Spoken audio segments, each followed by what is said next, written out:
வணக்கம். சற்று முன் கிடைக்கப்பெற்ற மிக முக்கியமான செய்தி ஒன்று வெளியாகி உள்ளது.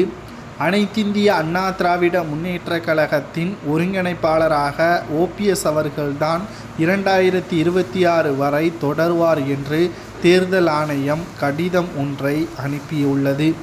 இதனால் அனைத்திந்திய அண்ணா திராவிட முன்னேற்றக் கழகத்தின் பொதுக்குழு செயற்குழு டிசம்பர் 15ஆம் தேதி நடைபெறக்கூடிய நிலையில் அதில் ஓபிஎஸ் அவர்களும் கலந்து கொள்ளலாம். அதில் யாரும் எந்தவித எதிர்ப்பும் தெரிவிக்க கூடாது என்பதும் அந்த கடிதத்தில் குறிப்பிடப்பட்டுள்ளது.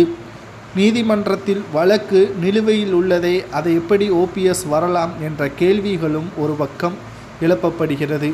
நீதிமன்றத்தில் பொதுச்செயலாளர் பதவி பயன்படுத்தக்கூடாது என்றுதான் வழக்கு விசாரணை நடைபெற்று கொண்டிருக்கிறது. அதை எடப்பாடி பயன்படுத்தி கொண்டுதான் இருக்கிறார். ஆகையால் ஓபிஎஸ் அவர்களும் பொதுக்குழு செயற்குழு கூட்டத்தில் கலந்து கொள்ளலாம் என்று வைத்திலிங்கம் அவர்கள் திடீரென்று கூறியுள்ளார்.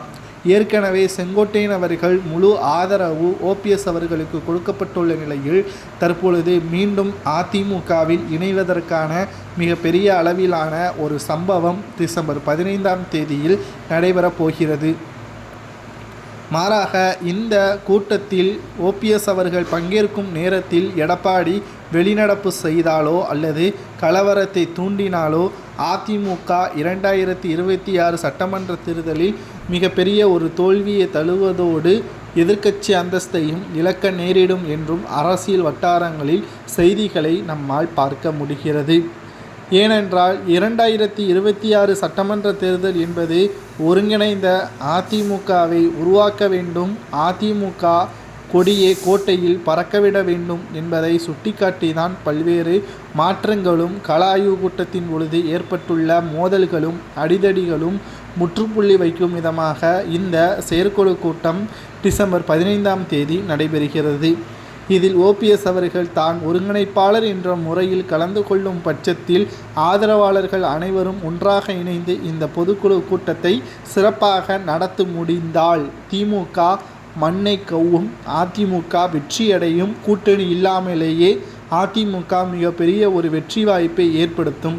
ஆனால் இதில் ஏதேனும் சிக்கலோ அல்லது எடப்பாடி துரோகம் செய்தாலோ அதிமுக மீண்டும் தோல்வியடைந்து எதிர்க்கட்சி அந்தஸ்தை கூட இழக்க நேரிடும் என்ற தகவல் சமூக வலைதளங்களில் வைரலாக பரவி வருகிறது.